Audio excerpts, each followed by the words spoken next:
Hi folks, Mark Zolich with Chrysalis Health Revolution here. Have you been wondering, with everything that's going on in the world right now, am I going to survive this physically, personally? Or maybe you've been wondering, am I going to survive this financially? How can I support my family? Or maybe you've just been wondering, how am I ever going to get toilet paper and can I survive without it? I don't know about you, but I've been wondering these things and many others because we are facing essentially what amounts to a severe crisis, not only in America, but around the world.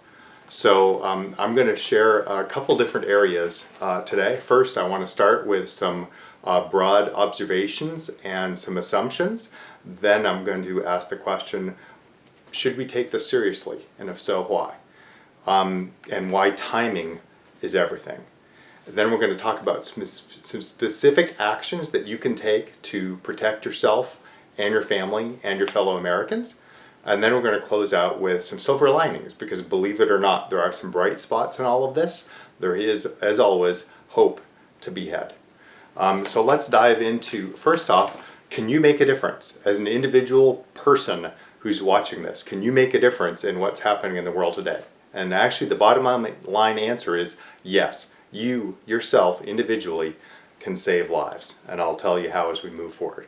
Number two, you've probably seen, as I have, on one hand, we have a battle between fear and foolishness going on right now. But what's the center line in that? What's wisdom, right? We look at, some people are grocery store shelves are empty on one hand. On the other hand, you have people on the beaches at spring break acting like they don't have a care in the world and that there's nothing going on that they need to be concerned about, right? So, but as of right now, as of today's date, which is March 18th, fear is a greater problem than the virus itself.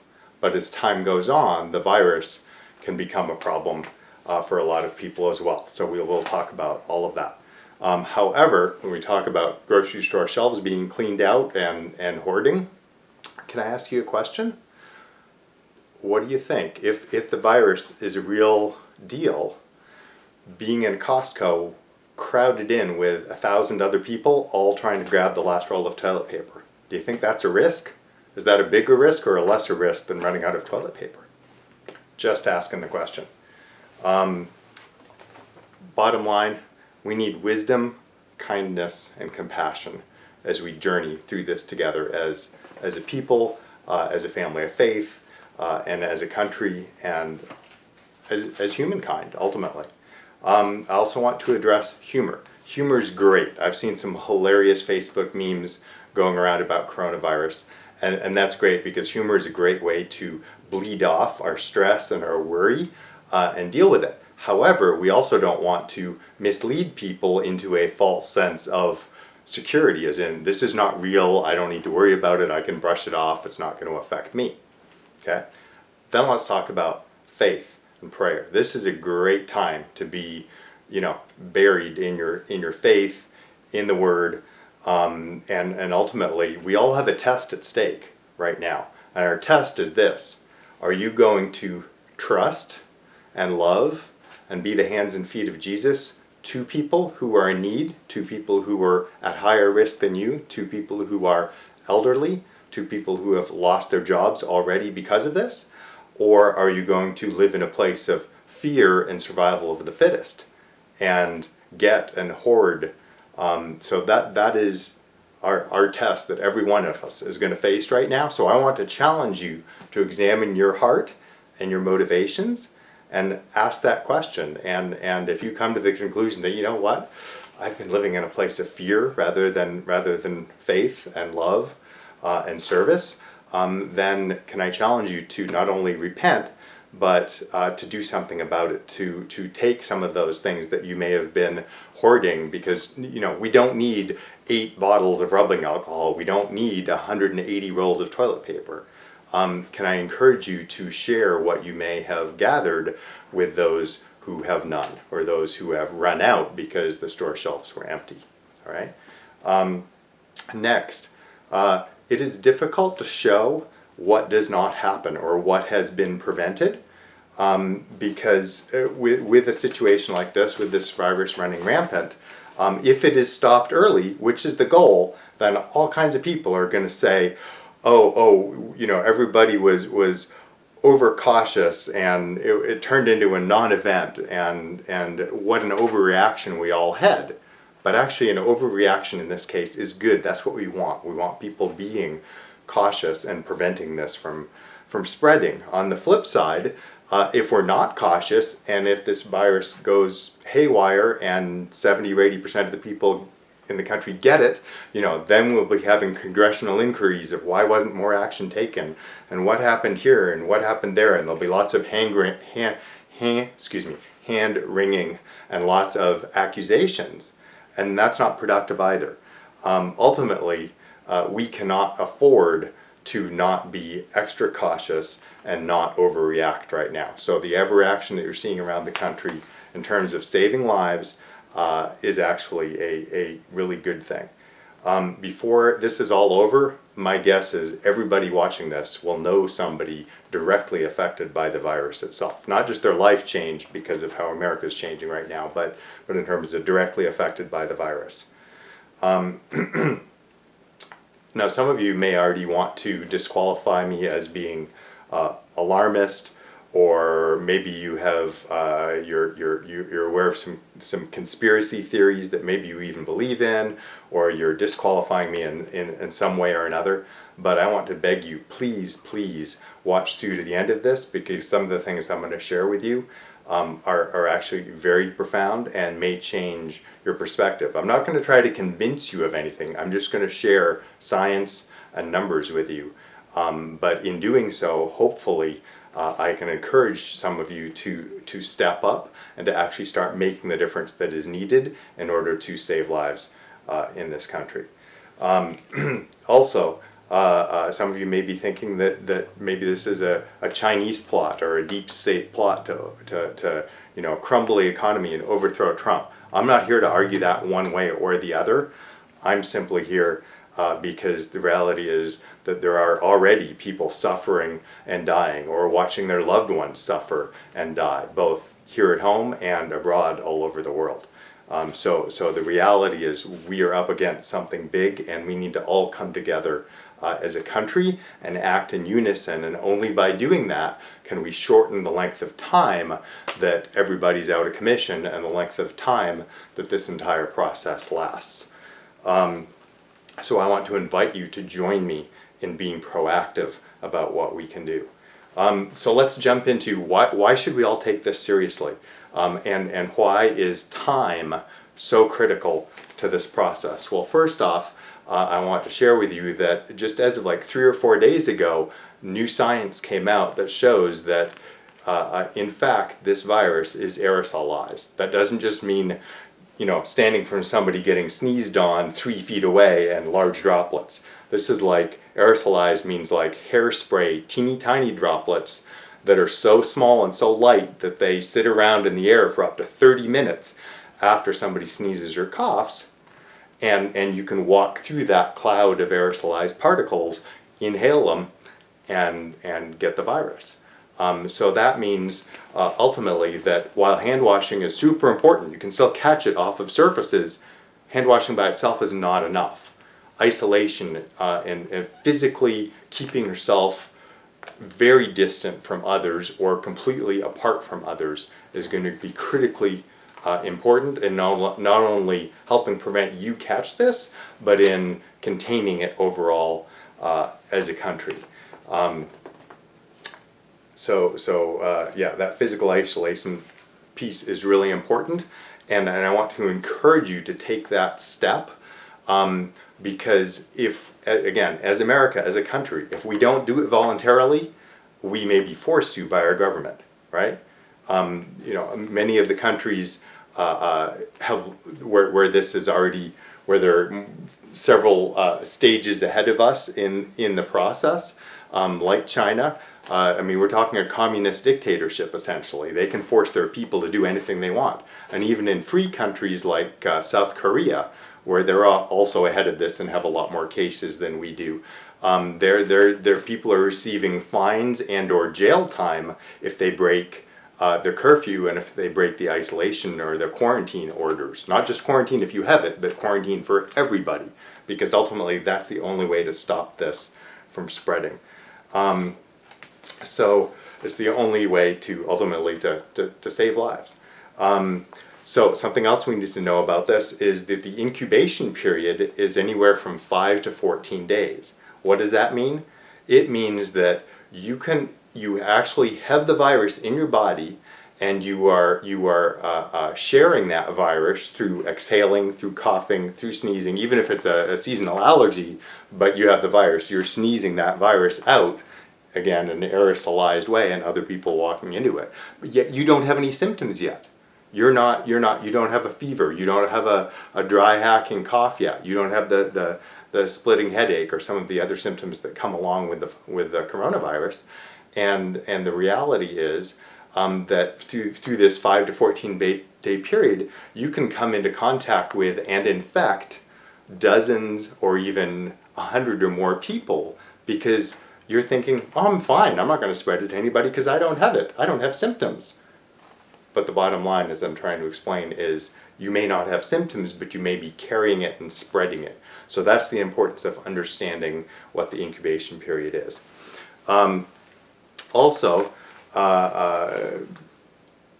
if we were to, let's say we were to quarantine all of America 100%, not just regional, like I know New York City is shutting down a bit, and San Francisco has, stay at home, or what do they call it, shelter at home order, but most of the country does not. If we were to shut down everything, all of America, 100%, it would still take 14 days because of that incubation period for the spreading to end. And within that 14 days, here's the kicker, is that the number of people who catch the virus doubles every 3 to 4 days. Okay? So that means even if we shut everything down, it's going to double and double again and double again and double again, right? When I started putting this presentation together yesterday, we had just shy of 6,000 cases. As I'm recording this video today, less than 24 hours later, we have 7,700 cases in the US. That's how quickly and that curve is only going to escalate till it's going almost vertically, until we shut things down, until we stop spreading it person to person, and people who, again, are in the incubation period are spreading it, but don't know they're spreading it and don't think that they're sick. So they keep going to the beach, they keep going to restaurants, they keep going to church, they keep socializing with others. So let's look at this through a little bit of an epidemiological lens, what the scientists who study the spread of viruses are called. So epidemiological experts right now are saying that as many as 10 to 50 times as many people who have tested positive actually have the virus. So I just said, well, yesterday it was about 6,000 people had the virus. That means in reality, 6,000 people have tested positive, but likely close to 60,000, all the way up to 50 times or 300,000 people may actually have the virus, but haven't gone and gotten tested, haven't tested positive. So it's like a lot of people, but it's not totally staggering yet. What is staggering? The doubling every 3 to 4 days. So let's say starting tonight or first thing tomorrow morning, every American across the country isolates. Now we're going to take that 60,000 and double it 4 times. That doesn't mean 60 times 4 or 240,000 cases. That means, got a little visual for you, that means 60 times 2 times 2 times 2 times 2, or 960,000 cases. If we take the slightly higher projection or estimate that actually 300,000 people already have the virus, and do the same math with that, we're looking at 4.8 million cases in roughly 14 days from now.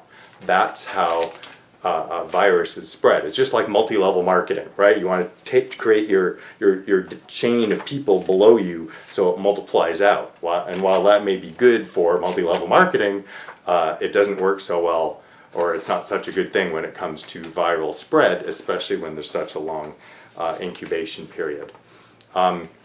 Now let's say, as I said, that is if we isolate everybody right now, but that's not happening. So let's say we wait another 2 weeks before we start the isolation period, which then takes 14 days for the spread to stop, okay?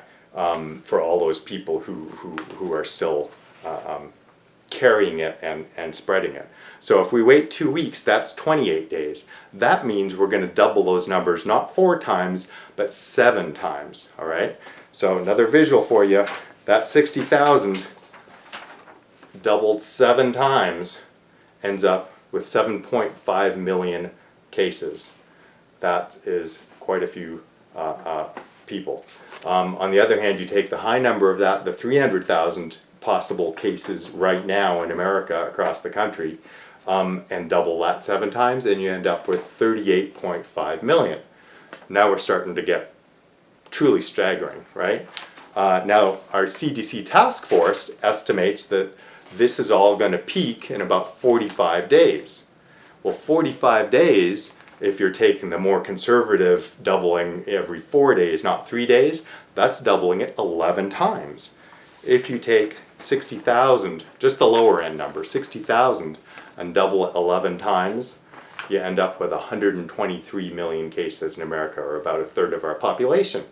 If you take the bigger number, essentially it's going to affect everyone. That doesn't mean everybody gets sick. You may have it and not have symptoms. And in fact, about 80% of people who get it either have no symptoms or have very light to moderate symptoms but don't need hospitalization. That's good news, right?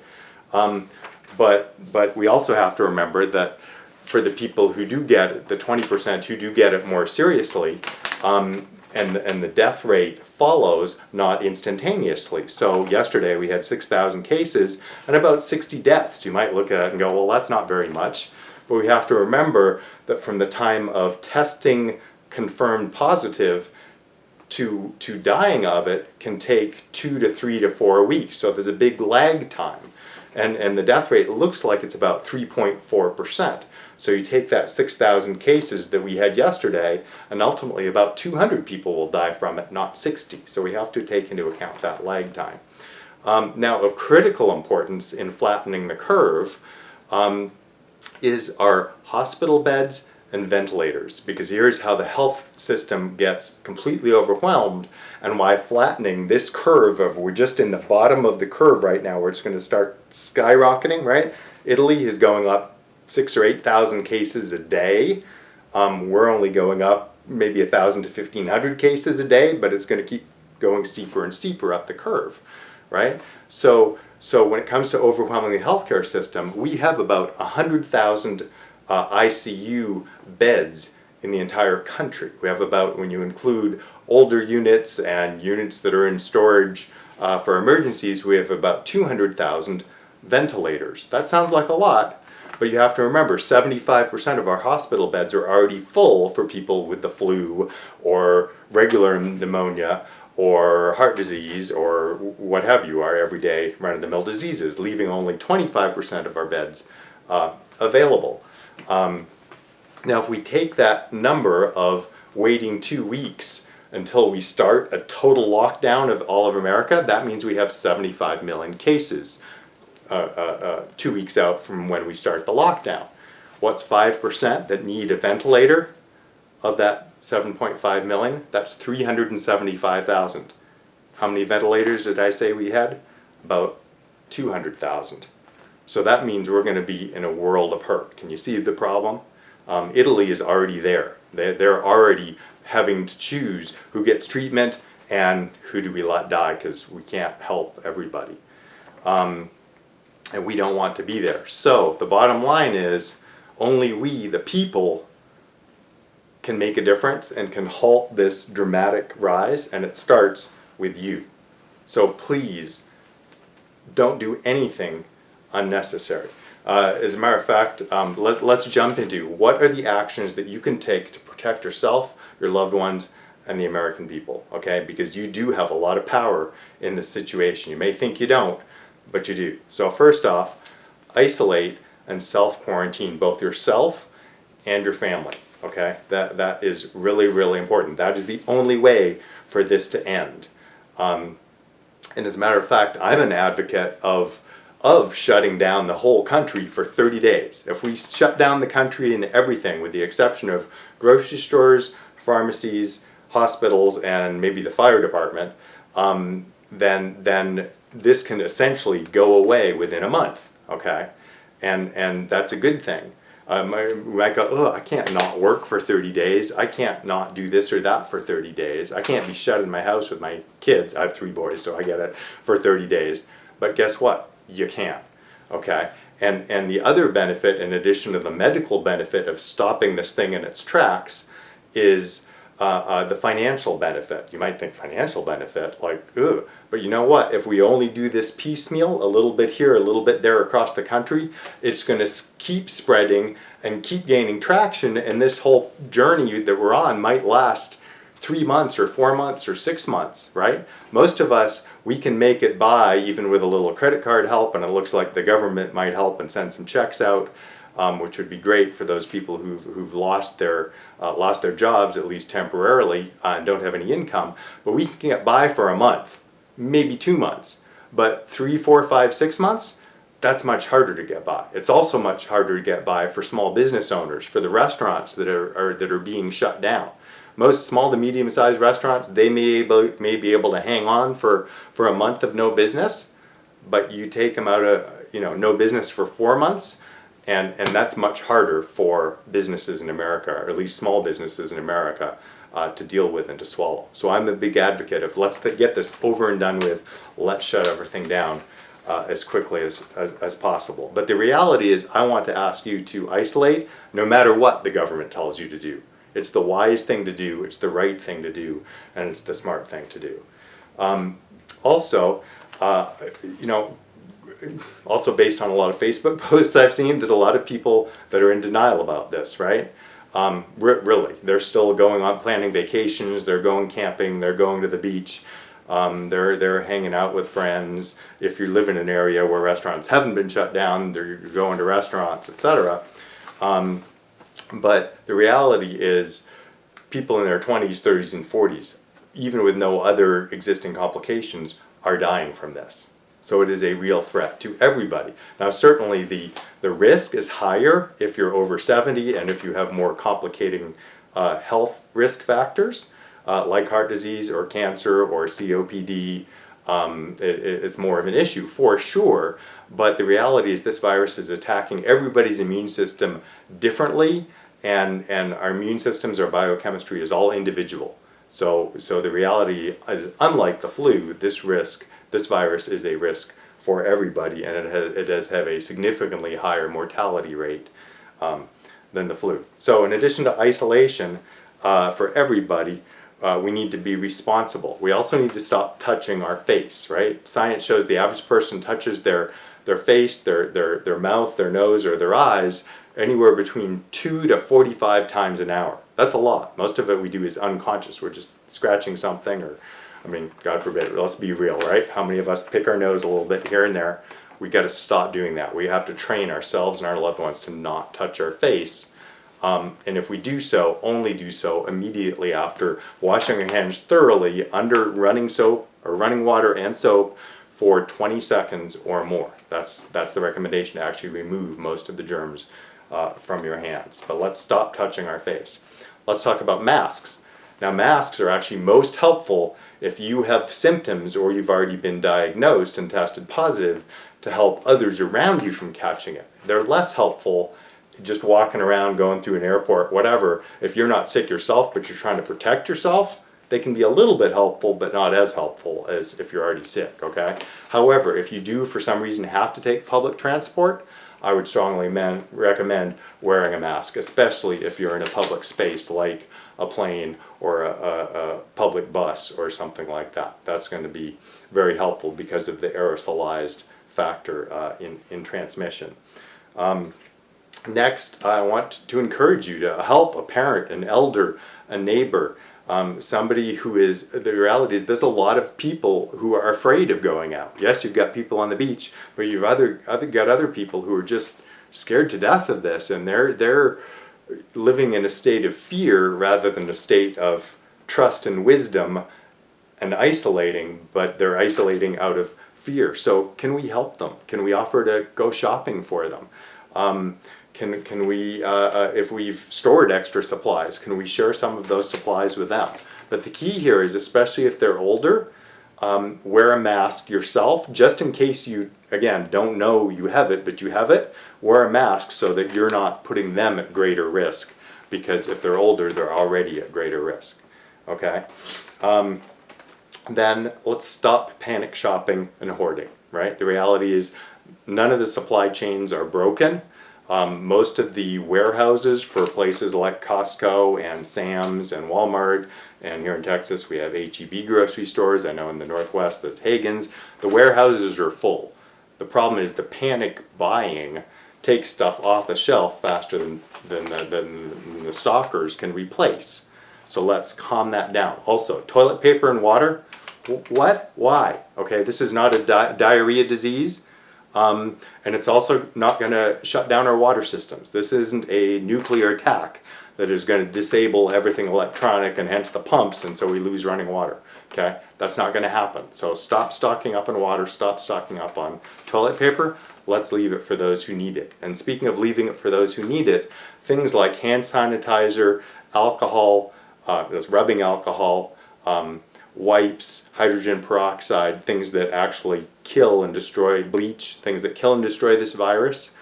You only need one on hand, okay? Let's leave the rest for people who desperately need it. Oh, and wipes, right? What about the people who have babies right now? Have you thought about that? How are they going to wipe their kids' bums after they change their diapers if they have no wipes? Because you have, 10 canisters of wipes at home. We don't need that many. So again, let's stop buying those things, and if you have extra, please share them with somebody who needs them, okay? Make a Facebook post. Say, hey, I got 4 canisters of this or 3 bottles of that. Who needs one? Okay? Thank you. And finally, let's jump into our silver lining. So the reality is there are some good things, okay? First off, even though they are at higher risk, there are many people in their 70s, 80s, and 90s who actually are in fact recovering from this, okay? So I just want to encourage you with that. This is not a death sentence. It's higher risk, but it's by no means a sure thing. And I just saw a great story the other day of a couple. I think the man was 92 and the lady was 85, and they're being released from the hospital, and they're healthy and they're safe and they're done with it. It was touch and go for a bit, but they're good now. So people are surviving. Next off, this is a great opportunity for us to eat as families, to reconnect, to slow down. Number 3, we can get, if you have kids, get to know your kids better, right? We usually, between kids' activities and sports and school and our busy lives and jobs, and we have 5 minutes a day to connect, and if we're lucky, a little bit on the weekends, okay? If we're all going to be home together, let's spend time getting to know each other again. Ask your kids questions about their life, their interests, their hobbies, what they want to do as a career, do they have a boyfriend or a girlfriend, all that sort of stuff. So let's work on those things. If you have a yearning to reconnect with God and spend time in the Word, now you have the time to do that, okay? This is also a great time for self-reflection and self-improvement. Find an online course. I love following Brendan Bouchard. He's got a number of great courses and things that you can take online that are really not only uplifting but helpful and encouraging and change how you think in a positive way. Do you have a hobby that you've been interested in but haven't had the time to pursue? Now's the time to start pursuing that. Or do you have a book up here that you haven't started writing? Now's the time to write your book. Also, get back to nature. There's nothing unsafe about being outside. I've said, isolate in your home, but the reality is you don't have to be in your home. You just can't be in a place with others people. And I just heard that the national park system is stopping charging any fees. So get out there, go for a hike. Just, if you pass somebody on the trail, stay a bit apart from them. But getting back out of nature is a great thing. Oh, you know, there's people who have the bumper sticker that says a bad day of fishing is better than a good day at work. Go fishing. Do what you love, okay? What else? At some point, the stock market is going to rebound, right? I mean, it looks bad right now, and it may go down a bunch further, but that's okay. Because here in America, we're filled with innovation and drive and a lot of hard workers. And at some point, this is all going to turn around, and it may take a year or 2 or 3 or even 5, but the stock market is going to go back to where it was 3 weeks ago, and it's going to go even higher than that. So don't lose hope. Also, if you're a person of faith,